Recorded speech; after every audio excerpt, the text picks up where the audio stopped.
सरकार जो है एक लोकतंत्र में उसकी नियुक्ति होती है लोगों की जो न्यूनतम आवश्यकता है उसकी पूर्ति करने के लिए, स्वास्थ्य, शिक्षा, खाद्य सुरक्षा, प्रोटेक्शन, सेफ्टी, इन सब चीज़ों के लिए। तो हमें उन्हीं की बात सरकार के साथ जोड़ के रखनी चाहिए।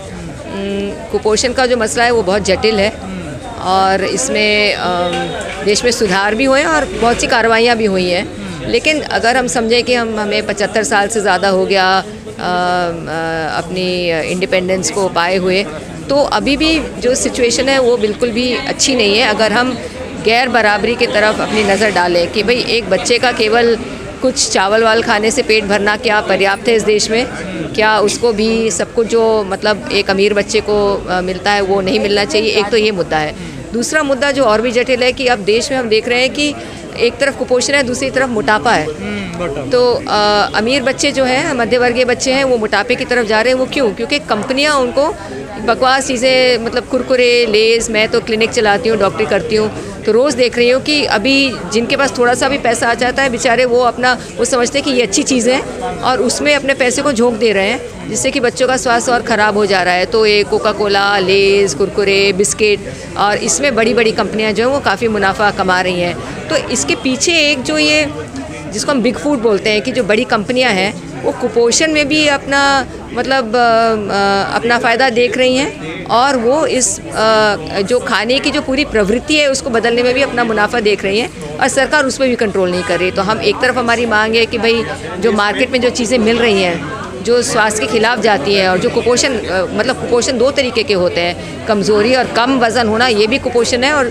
मोटापा भी कुपोषण है।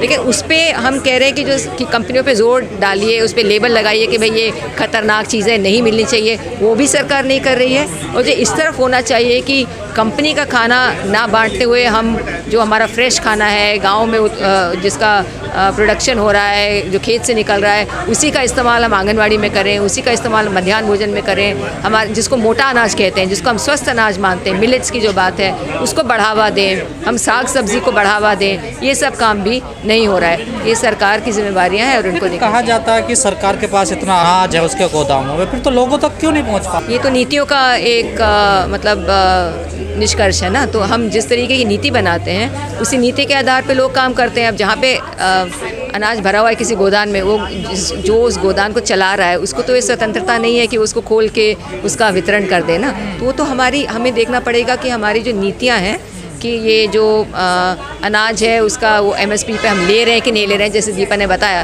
कि केवल 50% अगर हमने उठाया जितना हमको उठाना था, तो अनाज जो हम ले रहे हैं वो भी कम है। फिर उसका हम आयात कर रहे हैं, उसको कहीं दूसरे देश में भेज रहे हैं, उसका निर्यात कर रहे हैं, या फिर हम अपने PDS वगैरह में बांट रहे हैं। ये भी एक सवाल है।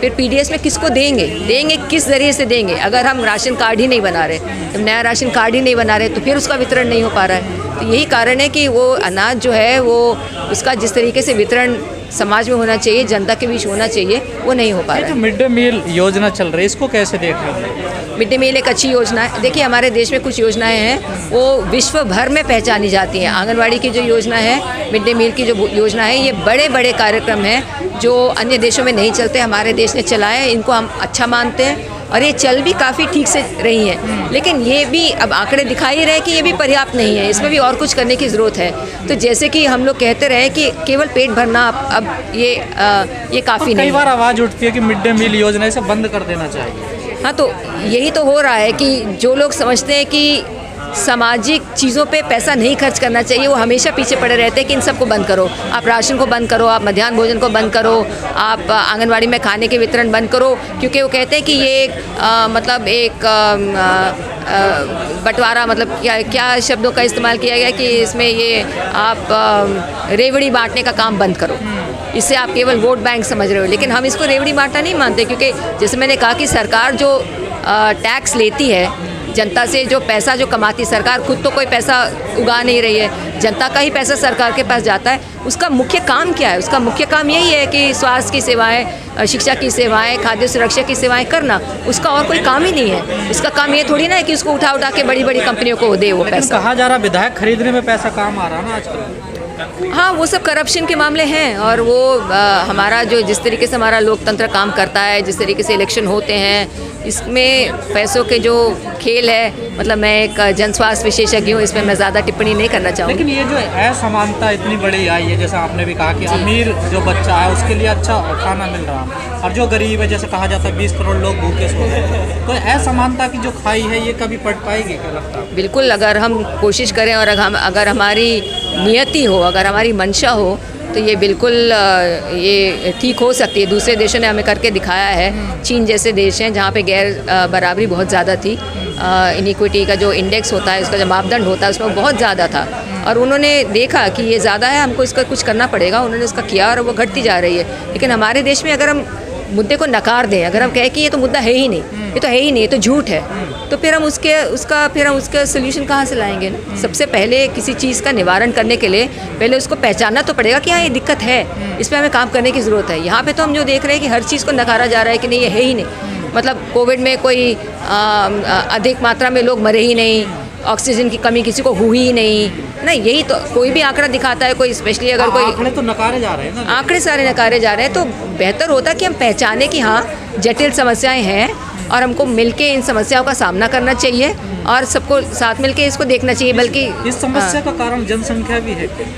जनसंख्या है, लेकिन जनसंख्या जो हमारी है वो संभलती जा रही है। आप देखेंगे कि जो आंकड़े क्या बताते हैं, टोटल फर्टिलिटी रेट जो है वो ऑलरेडी हमारी 2.1 से कम है। इसका मतलब क्या है कि ऑलरेडी सारे परिवार स्टेबलाइज हो चुके हैं और जनसंख्या धीरे धीरे ही घटेगी। मतलब एक सीमा तक जब वो पहुंचती है तो हर इंसान के फिर और आगे बच्चे होते हैं तो वो उसके नंबर कुछ समय तक बढ़ते रहेंगे, फिर उसके बाद वो धीरे धीरे घटेंगे। आवाज़ तेजी से उठ रही है जनसंख्या को लेकर, कई संगठन है कि इस पर कह रहे हैं कि कानून बना जाए जल्द। ये एक मिथ्या है, क्योंकि कानून बनाने की क्या ज़रूरत है जब जनसंख्या ऑलरेडी संभल चुकी है।